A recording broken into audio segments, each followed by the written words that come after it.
السلام علیکم ورحمۃ اللہ وبرکاتہ۔ کہا جاتا ہے کہ ایک بیوی اپنے شوہر سے کہتی ہے، جب میں مر جاؤں گی تو آپ دوسری شادی کرنے کے لیے کتنا انتظار کریں گے؟ وہ بولا کہ تیری قبر کی مٹی خشک ہونے تک۔ بیوی بولی، وعدہ کرتے ہو؟ خاوند مسکرایا اور کہا کہ وعدہ ہو گیا۔ بیوی دوسرے جہاں پہنچ گئی۔ خاوند روزانہ قبر پر جاتا اور دیکھتا کہ قبر تر ہے۔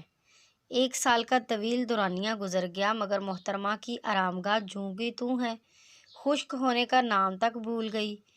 ایک دن خاوند کو ترکیب سوجھی اور وہ شام کو قبرستان جا پہنچا۔ وہاں کا منظر دیکھ کر شوہر صاحب کی تو آنکھیں پھٹی کی پھٹی رہ گئیں۔ دیکھا کہ مرحومہ کا بھائی جلوہ افروز ہے۔ ارے آپ یہاں کیا کر رہے ہو؟ وہ چلایا۔ وہ بولا کہ اپنی بہن کی وصیت کو پورا کر رہا ہوں، ہر روز اس کی قبر کو تر کرنے کی سعادت حاصل کرتا ہوں۔ دیکھی آپ نے بیگمات کی حسن تدبیر، یہ اپنے خاوند کا بندوبست کر کے ہی جاتی ہیں۔ مزید اچھی سی ویڈیوز کے لیے ہمارے چینل کو سبسکرائب کریں۔